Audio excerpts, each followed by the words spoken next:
Shalom, puji Tuhan. Sekali lagi kita mau puji dan sembah Tuhan. Mari siapkan hatimu, kita akan berikan yang terbaik lebih lagi buat Tuhan dan Allah kita. Mari bersama-sama kita tunduk kepala, kita berdoa. Dengan penuh rasa syukur kami datang ke hadirat-Mu. Kembali kami bersyukur ya Tuhan, persembahkan pujian kami ke hadapan hadirat surga. Kuduskan dan layakkan kami, dan kami mempersembahkan yang terbaik buat Engkau. Kami buka ibadah ini di dalam satu nama yang ajaib dan luar biasa, dalam nama Tuhan Yesus Kristus. Haleluya, amin. Mari kita angkat pujian ini, sebab Tuhan kita adalah Tuhan yang sangat besar dalam hidup kita. Haleluya, thank you Lord.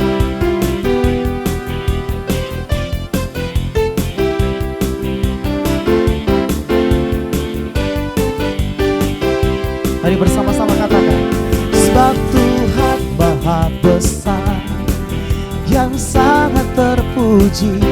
Dia lebih dahsyat dari segala Allah. Oh, sebab Tuhan Maha Besar dan sangat terpuji. Kuasanya dahsyat, menghancurkan musuh. Lagi katakan, oh, sebab Tuhan Maha Besar dan sangat terpuji. Dia lebih dahsyat dari segala Allah. Oh, oh, sebab Tuhan Maha Besar dan sangat terpuji. Kuasanya dahsyat, menghancurkan musuh. Mari bersama-sama angkat lirik ini dengan penuh iman sama-sama.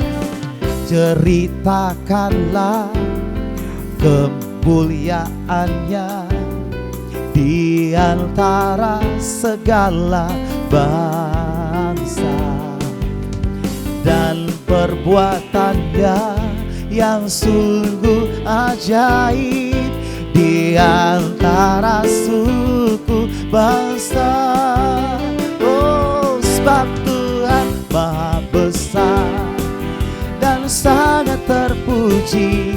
Dia lebih dahsyat dari segala Allah.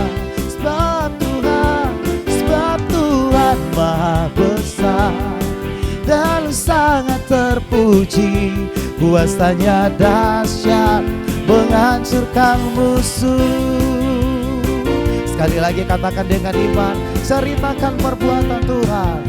Ceritakanlah kemuliaannya di antara segala bangsa, dan perbuatannya yang sungguh ajaib di antara suku bangsa.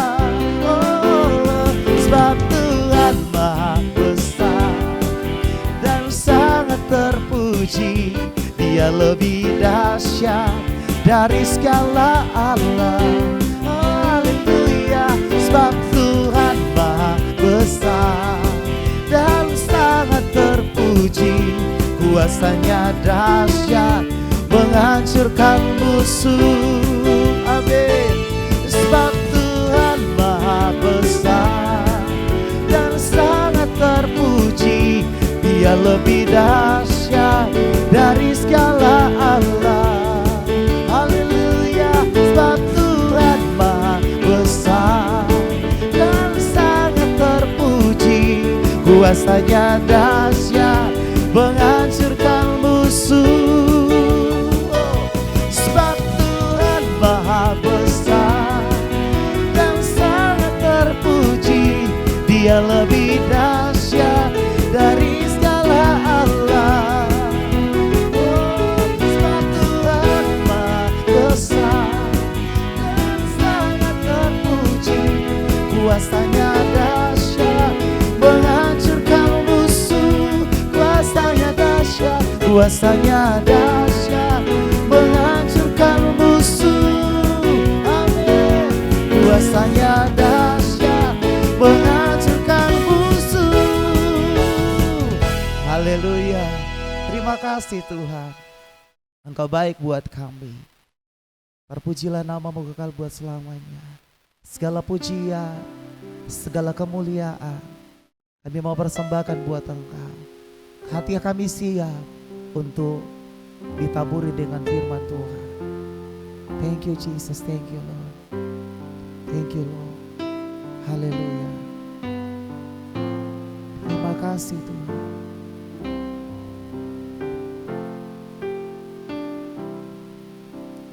You are Alpha and Omega. We worship you, our Lord. You are worthy to be praised. Yes, you are Alpha and Omega.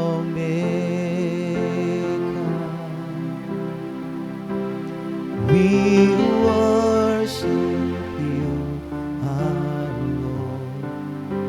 You are worthy to be praised. We give you all the glory. We worship you, our Lord. You are worthy to be praised. Yes, Lord. We give you all the glory. We worship you, our Lord. You are worthy to be praised. You are Alpha Omega. You are Alpha and Omega. We worship you, our Lord. You are worthy to be praised. You are Alpha. You are Alpha and Omega. We worship you, our Lord. You are worthy to be praised. We give you all the glory. We worship you, our Lord. You are worthy to be praised. We give you all. We give you all the glory. We worship you, our Lord. You are worthy to be praised. We give you all. We give you all the glory.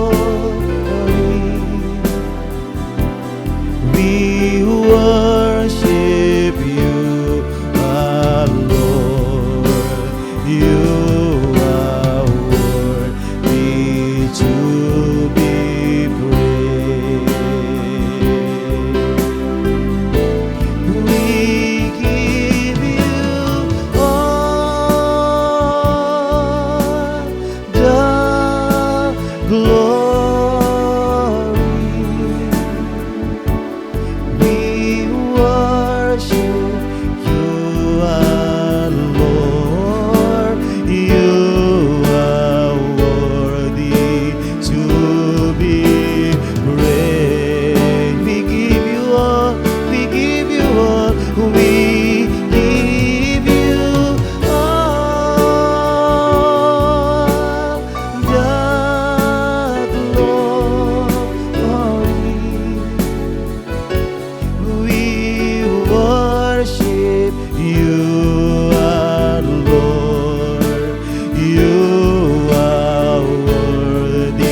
lagi katakan, we give you all, we give you all the glory. We worship you, our Lord. You are worthy to be praised. We worship you, our Lord. You are worthy to be praised. We worship you, our Lord. You are worthy to be praised. Hallelujah. Oh, we give you praise, Jesus. We give you honor. We give you all.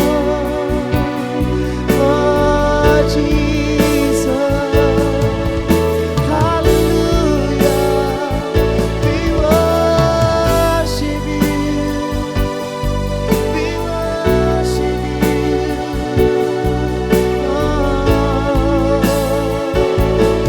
Be glorified. We magnify. Hallelujah. Yes, Jesus. Worship you. We worship you, Lord. Hallelujah. We worship you. Kami sembah Kau. Ini sembah kami Bapa. Ini pujian kami. Segenap hati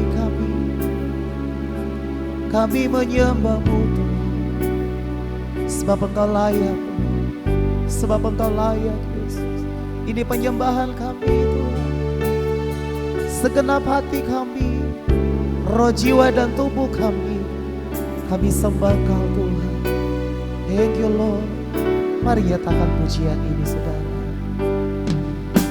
Ku sembah, ku pujikan, selamanya tinggal di hadirat-Mu, yang ku mau menyenangkan-Mu.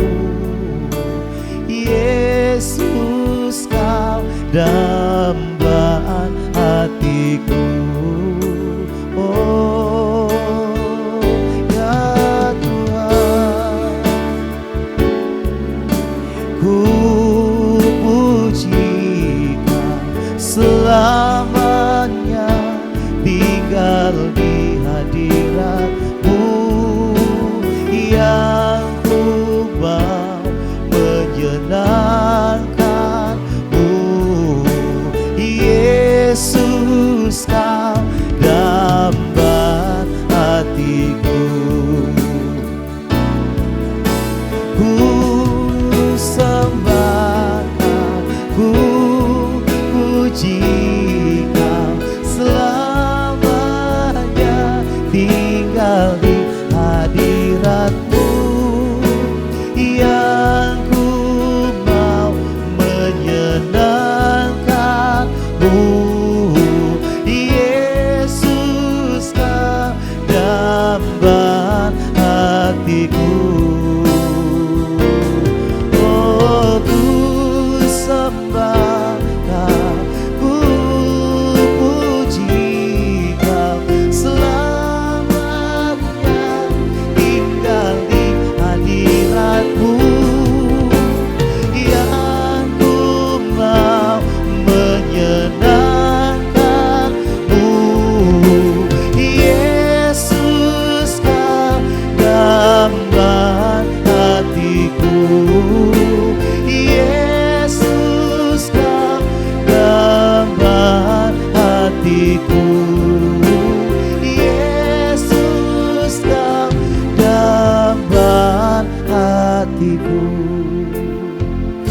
kasih Tuhan. Kau sungguh baik buat kami. Ini sembah syukur kami. Kami siapkan hati kami untuk firman Tuhan. Di dalam nama Yesus bersama katakan amin. Puji Tuhan. Salam kekasih Kristus. Salam sejahtera kepada kita semua dimanapun Anda berada. Saya berdoa Anda dalam keadaan sehat, sukacita, dan selalu mencari kebenaran firman Tuhan di atas segalanya. Kita sudah memuji, kita sudah menyembah Tuhan. Saatnya sekarang kita mendengarkan kebenaran firman Tuhan. Siapkan hati kita, siapkan hati dan pikiran saudara, supaya firman ini bisa tumbuh di dalam hati yang berserah, hati yang rindu, sehingga nanti terberkati apa yang menjadi kerinduan saudara.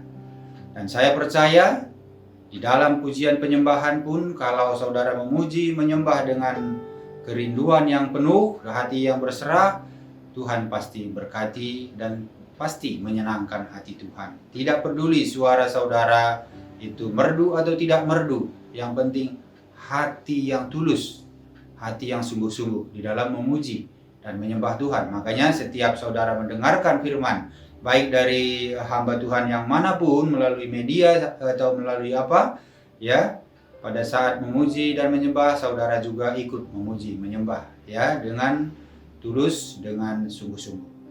Nah, saudara sekalian, tema kita hari ini mengenai firman Tuhan, yaitu mengenai Tuhan mengasihi Anda.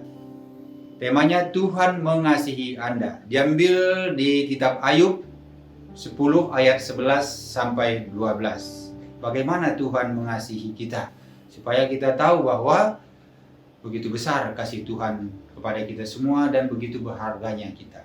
Ayub 10 ayat 11 sampai 12 saya bacakan buat kita. Engkau mengenakan kulit dan daging kepadaku, serta menjalin aku dengan tulang dan urat. Hidup dan kasih setia kau karuniakan kepadaku, dan pemeliharaanmu menjaga nyawaku. Haleluya, amin. Saudara yang dikasihi Tuhan, di Ayub 10 ayat 11 sampai 12 ini, ya, dia mengetahui bahwa segala sesuatunya itu Tuhan yang sudah lebih dahulu merancang, sudah lebih dahulu mengetahui. Nah, ibaratnya ya, ketika seorang pasangan muda ya mengumumkan bahwa ada bayi dalam rahim istrinya, ya. Nah, semua orang memberitahu kepada dia, pasti dia bilang, oh, Anda pasti senang, Anda pasti bersukacita, hidup Anda pasti berubah setelah Anda punya bayi, gitu ya. Nah, tapi faktanya mereka itu memang akan berubah, ya. Nah, di saat antisipasi pertama, ya, mereka melihat diri mereka dalam cahaya yang berbeda. Artinya mereka menemukan bahwa sangat mungkin untuk jatuh cinta dengan manusia kecil yang belum pernah mereka temui, yaitu calon bayi yang akan lahir itu. Nah, mereka ini akan dipenuhi dengan mimpi-mimpi tentang hal-hal yang akan mereka lakukan nanti dengan anak yang baru akan lahir ini. Nah, sampai anak itu lahir, ayah dan ibunya tidak akan memikirkan hal lain. Ya, setelah anak itu lahir, mereka akan apa? Fokuskan perhatian mereka kepada anaknya itu, kepada bayinya itu, nah, kepada keturunan mereka itu. Nah, dari mana datangnya cinta itu? Bagaimana datang itu cinta begitu kuat kepada bayi yang belum lahir, yang baru di dalam kandungan itu, tetapi sudah merubah, ya, sudah merubah suasana, sudah merubah keluarga, sudah merubah hati dan perasaan orang tuanya. Nah, ini adalah sifat yang diwariskan Allah, ya, yang menciptakan kita menurut gambar dan rupa Dia. Itulah warisan sifat Allah itu. Begitulah Allah itu mengasihi kita, ya. Seperti kita ini mengasihi anak kita yang baru akan lahir. Belum lahir aja kita sudah bersuka cita. Nah, demikianlah Allah juga, ya, begitu mengasihi saudara dan saya dan melihat bagaimana dia senangnya dengan kehidupan kita. Nah, makanya saudara yang dikasihi Tuhan, kalau tadi anak itu sampai anak itu lahir, ayah dan ibunya itu akan memikirkan hal-hal lain yang akan mereka lakukan bagi dia, demikian juga Allah sudah punya rencana-rencana sebelumnya. Sebelum kita lahir, dia sudah punya rencana-rencana bagi kita. Nah, Anda menyadari bahwa dia selalu mengasihi Anda. Sebagaimana orang tua tadi yang begitu mengasihi bayinya. Demikian jugalah Allah itu mengasihi saudara dan saya. Bahkan sebelum Anda lahir, sebelum saya lahir, bahkan sebelum dunia diciptakan, kata firman ya. Nah, dia telah mencintai kita sejak awal, sejak mulanya. Nah, mari kita lihat dan kita selidiki apa yang Alkitab katakan tentang hubungan Tuhan dengan Anda sebelum Anda lahir ke dunia ini. Sebelum kita dilahirkan ke dunia ini, Tuhan mengetahui identitas kita. Kalau di sesi pengajaran MAP Virtual Church Series ya, di situ Anda akan menemukan, kalau Anda ikuti nanti setiap hari Rabu atau Kamis, di situ Anda akan menemukan bahwa Anda diciptakan itu dengan perencanaan yang matang dari Allah.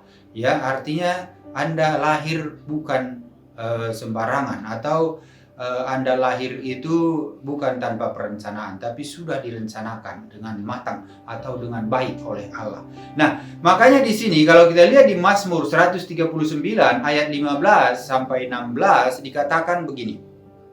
Mazmur 139 ayat 15 sampai 16 dikatakan, tulang-tulangku tidak terlindungi bagimu ketika aku dijadikan di tempat yang tersembunyi dan aku direkam di bagian bumi yang paling bawah. Matamu melihat selagi aku bakal anak, dan dalam kitabmu semuanya tertulis hari-hari yang akan dibentuk sebelum ada satu pun daripadanya.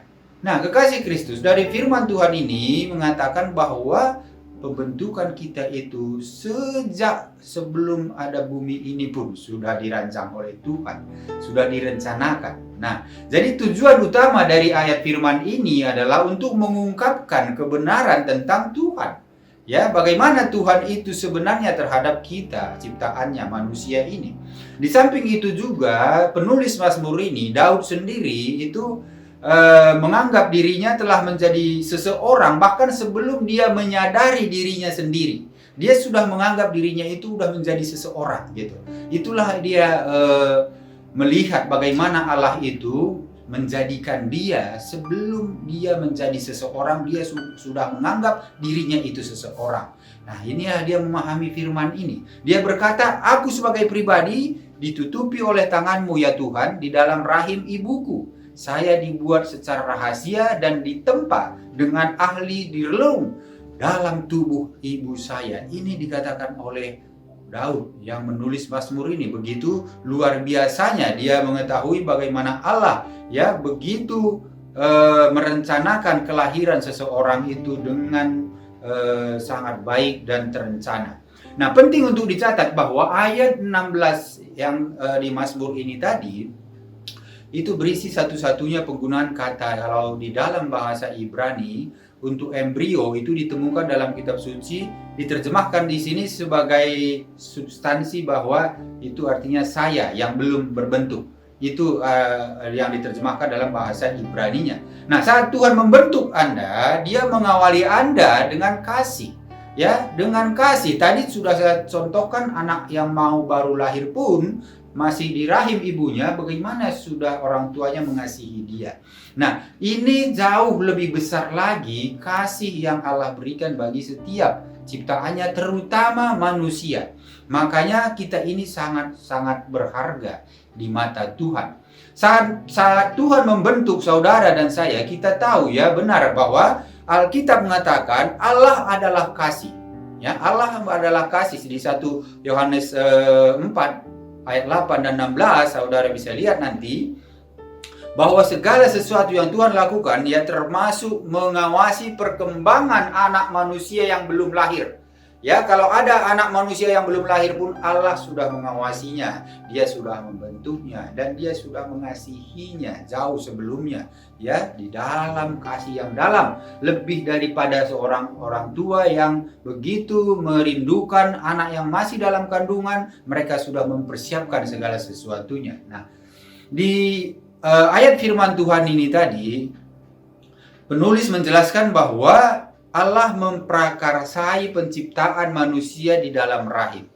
Ya, bukan pada saat kelahiran saja, tetapi masih dalam bentuk pembuahan pun Allah yang memprakarsai. Makanya jangan berpikir saudara itu lahir kebetulan. Tidak, Allah sudah merencanakan. Walaupun orang tua Anda mungkin tadinya tidak merencanakan kelahiran Anda, tetapi Allah merencanakan. Makanya banyak kadang terjadi kalau kita lihat, oh, saya sebenarnya tadinya sudah tidak merencanakan lagi untuk menambah anak gitu, tetapi ternyata kebobolan. Nah, itu kan sering kita dengar ya. Sebenarnya itu bukan seperti itu, tetapi karena Allah mau dia lahir, Allah yang sudah merencanakannya. Kalau kita lihat di Lukas 19 ayat 39 sampai 44, itu tentang Elizabeth yang mengandung saat didatangi oleh sepupunya Maria, bahwa waktu Maria datang, bayi yang dalam kandungan Elizabeth itu melonjak-lonjak kegirangan. Nah, itu bukti bahwa ada kehidupan. Bahwa Allah sudah merancang itu dari awal sebelum dia lahir ke dunia ini. Nah, jadi setiap ibu pun pernah mengalami aktivitas seperti itu. Artinya serupa. Kalau Elizabeth tadi didatangi oleh sepupunya Maria, bayi dalam kandungannya melonjak-lonjak. Kalau kita sering dengar ibu-ibu bilang bahwa, bayi saya nendang-nendang saya, gitu ya. Nah, itu artinya apa? Bahwa memang sudah ada kehidupan itu. Nah, kehidupan itu apa? Itu yang dari Allah, yang Allah rancang untuk setiap ciptaannya. Demikian juga pada saat Elizabeth didatangi oleh Maria, ya, bayi di dalam kandungannya itu melonjak-lonjak. Itu artinya bahwa nyata di dalam kandungan pun sudah ada kehidupan. Makanya sering ya kalau kita lihat orang-orang Yahudi, bangsa Yahudi umumnya, mereka secara turun-temurun itu, walau masih dalam kandungan pun, anak mereka sering berkumandangkan atau membacakan Mazmur. Dengan tentu bukan seperti kita membaca Mazmur mereka baca, tapi mereka seperti menyanyikan. Jadi bayi di dalam kandungan itu mendengarkan, ya, sehingga firman itu walaupun belum lahir sudah diberitakan bagi mereka. Nah, saudara yang dikasihi Tuhan, ada seorang yang bernama Dr. Watson dari Fakultas Kedokteran Universitas Colorado menyatakan bahwa awal dari satu kehidupan manusia dari sudut pandang biologis adalah hal yang sederhana dan mudah. Awalnya adalah konsepsi. Nah, inilah awal dari kehidupan menurut Dr.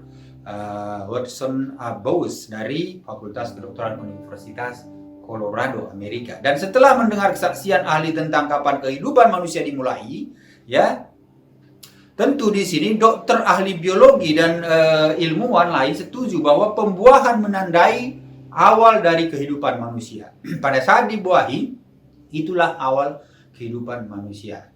Makanya kalau sering dibilang wanita itu sudah telat 1 bulan, 2 bulan, itu sudah pembuahan dan itulah awal kehidupan. Ya, itu sudah ada kehidupan. Makanya tidak boleh yang namanya kita membunuh di dalam kandungan walaupun baru 1 bulan. Nah, artinya ya seperti aborsi. Nanti kita akan lihat bagaimana sebenarnya aborsi itu sangat-sangat menyakiti hati Tuhan. Saudara yang dikasihi Tuhan, sebelum kita lahir pun Tuhan sudah tahu martabat kita. Kolose 1 ayat 16 itu menyatakan begini, bahwa sebelum kita lahir Tuhan sudah menetapkan martabat, sudah menentukan, sudah tahu martabat kita. Kolose 1 ayat 16 dikatakan, karena di dalam Dialah telah diciptakan segala sesuatu yang ada di sorga dan yang ada di bumi, yang kelihatan dan yang tidak kelihatan, baik singgasana maupun kerajaan, baik pemerintah maupun penguasa, segala sesuatu diciptakan oleh Dia dan untuk Dia. Haleluya, puji Tuhan. Jadi dari sini kita mengerti bahwa apapun yang ada di muka bumi ini itu adalah dari Tuhan, oleh Tuhan dan untuk Tuhan, saudara kasih Kristus. Jadi tidak terkecuali manusia, termasuk milik Kristus, dan yang lebih istimewa lagi, kita diciptakan menurut gambar dan rupa Kristus. Jadi ada satu kekekalan dalam diri manusia, makanya manusia ini sebenarnya tidak akan mati. Ya, waktu diciptakan oleh Allah, Adam dan Hawa itu bukan untuk hidup sementara, bukan hidup setahun, 10 tahun, 100 tahun, bukan. Tapi hidup selamanya bersama dengan Allah. Nah, dengan adanya dosa, karena dosa pelanggaran Adam, maka dosa itulah mengakibatkan kematian. Tetapi kematian itu bukan kematian yang kekal, tetapi kematian tubuh, dan di situ ada nanti kehidupan yang kekal. Kembali kita akan hidup, tetapi karena dosa, kehidupan kita kekal itu tujuannya bukan lagi hanya di sorga, bukan hanya bersama dengan Allah, tetapi ada dua tujuan, satu sorga, satu neraka. Itu kekal dua-duanya. Yang kekal di neraka itu berarti orang-orang yang tidak bertobat, ya, yang tidak mau kembali kepada Allah melalui Yesus Kristus. Nah, kembali lagi kepada tema kita bahwa Allah mengasihi Anda. Kalau kita ingat nama seorang almarhum Bunda Teresa, dia itu pendiri Missionaries of Charity di Washington DC, pernah diundang. Nah, Bunda Teresa ini berbicara tentang martabat dan nilai semua kehidupan sesuai dengan ayat firman tadi, ya. Nah, kelayakan semua kehidupan manusia itu dikatakan ya harusnya dicintai. Sesuatu yang dapat disetujui oleh semua orang, yang dimana pada acara tersebut semua setuju bahwa layaknya manusia itu dicintai.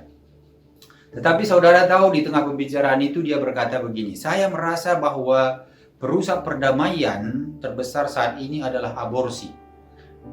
Bunda Teresa mengatakan begitu, yang merusak perdamaian sebenarnya yang terbesar adalah aborsi. Karena ini adalah perang melawan anak, pembunuhan langsung terhadap anak yang tidak bersalah, pembunuhan oleh ibu sendiri.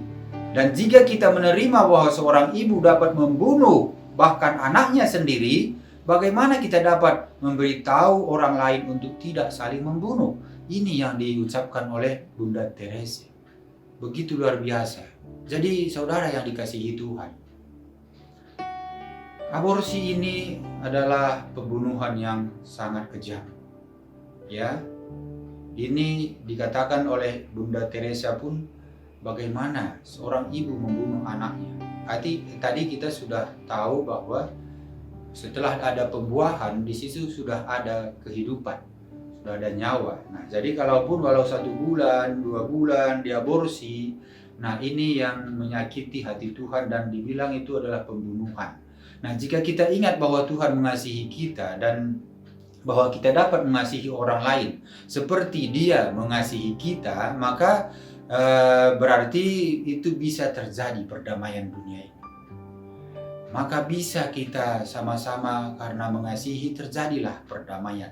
Jika Anda itu menjadi cahaya keadilan dan perdamaian yang begitu mengumandangkan atau membara di dunia, maka Anda akan benar-benar setia pada apa yang diperjuangkan oleh banyak orang-orang yang diutus Tuhan atau nabi-nabi Tuhan, ya. Dan Tuhan pasti akan memberkati saudara kalau Anda memperjuangkan perdamaian. Di dalam Kolose 1 ayat 16 tadi, Rasul Paulus memberi kita satu alasan mengapa Allah menghargai semua kehidupan. Suatu alasan yang jarang kita pikirkan, sebab karena Kristus telah diciptakan segala sesuatu yang ada di sorga dan yang ada di bumi, yang kelihatan dan yang tidak kelihatan, baik singgasana atau kerajaan, baik kekuasaan, ya, segala sesuatu melalui Dia dan untuk Dia. Nah, kalimat terakhir menekankan Kristus sebagai sumber segala sesuatu. Kristus sebagai sumber segala kehidupan dalam ciptaan.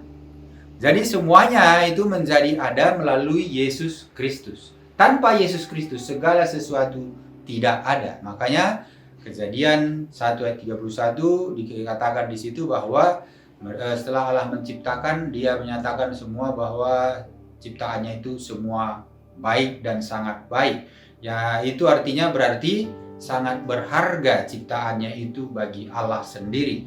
Nah, saudaraku yang dikasihi Tuhan, sekarang di sini Anda dan saya memasuki suatu gambaran bahwa Kristus mempercayakan kepada kita kehormatan dan tanggung jawab yang tinggi untuk menjadi apa?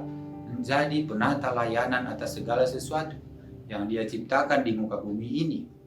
Artinya, apa yang berharga baginya pasti juga harus berharga bagi kita. Ya, oleh karena itu kita memiliki kewajiban sebagai penata layanan untuk melayani Tuhan kita Yesus Kristus. Makanya pelayanan itulah hal yang paling mulia atau pekerjaan yang paling mulia. Jadi kalau saudara menghormati martabat yang diberikan oleh Tuhan, maka kehidupan kita seharusnya sepenuhnya untuk melayani Tuhan. Nah, mungkin kita bisa punya pilihan tentang kehidupan kita, ya. Tetapi setiap apapun yang kita kerjakan, kalau di Kolose 3:23 mengatakan bahwa apapun yang kau lakukan, lakukanlah dengan segenap hatimu seperti kepada Tuhan, bukan kepada manusia. Jadi pekerjaan kita, dimanapun kita bekerja, ya, itu harus kita lakukan seperti kepada Tuhan. Sehingga di dalam pekerjaan kita pun kita akan takut akan Tuhan dan melakukan dengan sungguh-sungguh. Tidak bermacam-macam atau tidak neko-neko lah istilahnya begitu. Nah, Anda mungkin hidup ya di dalam penyesalan karena saudara sudah melakukan hal yang buruk. Seperti tadi dikatakan, ya, bagi perempuan atau ibu-ibu yang pernah beraborsi, ya, saudaraku yang dikasihi Tuhan, percaya bahwa Tuhan mengasihi Anda, ya. Anda mungkin hidup dengan penyesalan dan penyesalan atas keputusan yang Anda buat di masa lalu. Tetapi ya, apapun yang sudah Anda lakukan, kejahatan yang masa lalu, baik itu aborsi, baik itu membunuh, melakukan kejahatan lain, ya, itu bukanlah suatu dosa yang tidak bisa diampuni, saudara. Jadi membunuh anak yang tidak berdosa, ya, itu memang suatu kejahatan. Atau kita membunuh orang, suatu kejahatan. Atau kejahatan-kejahatan lainnya, itu semuanya itu merupakan suatu kejahatan. Tetapi tidak ada kejahatan yang tidak bisa diampuni oleh Allah. Kasih karunia dan belas kasihan Allah, ya, terletak pada salib Kristus.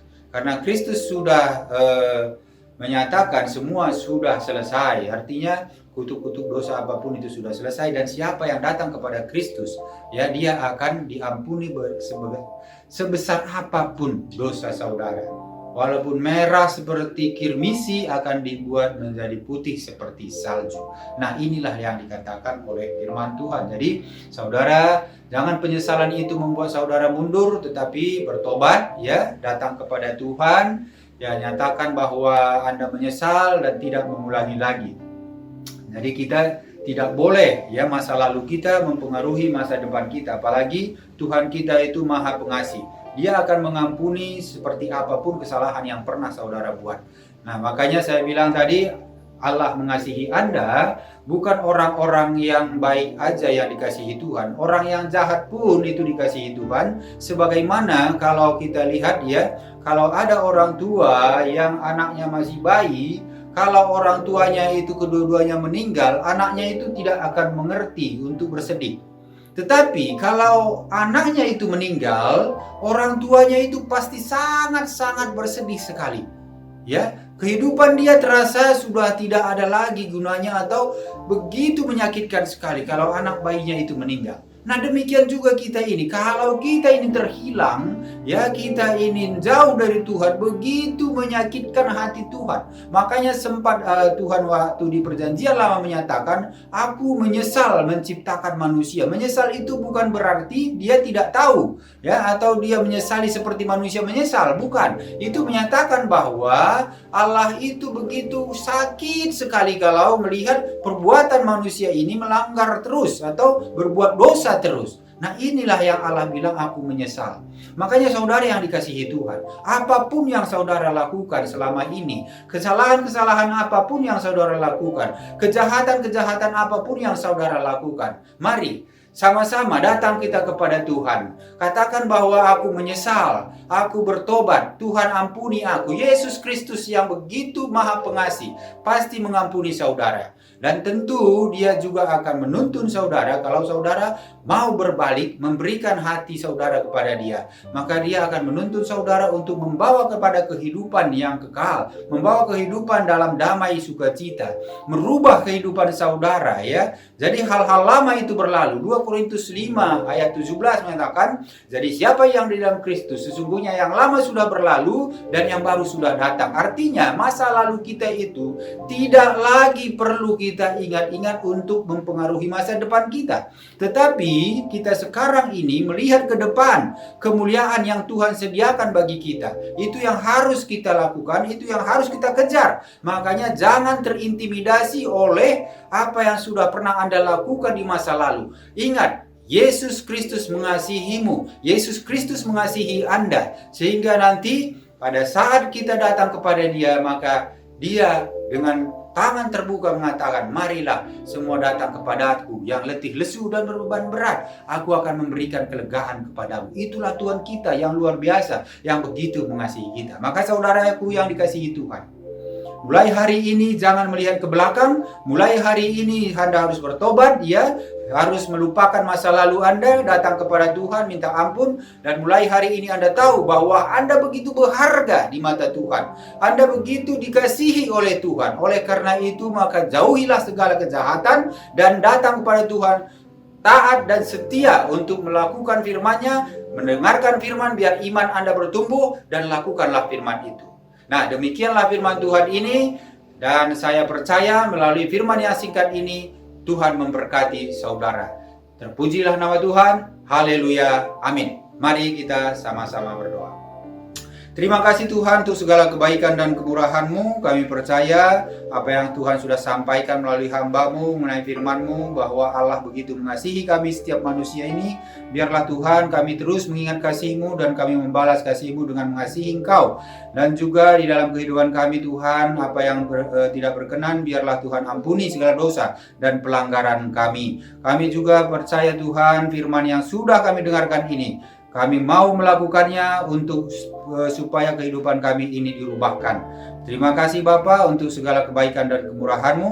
Roh Kudus, hamba sudah selesai menyampaikan firman-Mu. Biarlah Engkau terus yang memperlengkapi anak-anak-Mu, hamba-hamba-Mu yang mendengarkan firman ini. Dan biar mereka juga selalu rindu untuk pertama-tama itu mengutamakan Tuhan di atas segalanya, mencari kerajaan surga terlebih dahulu dan kebenarannya. Terima kasih Bapa, kami bersyukur di dalam nama Bapa, Putra, Roh Kudus, dalam nama Tuhan Yesus. Haleluya, amin.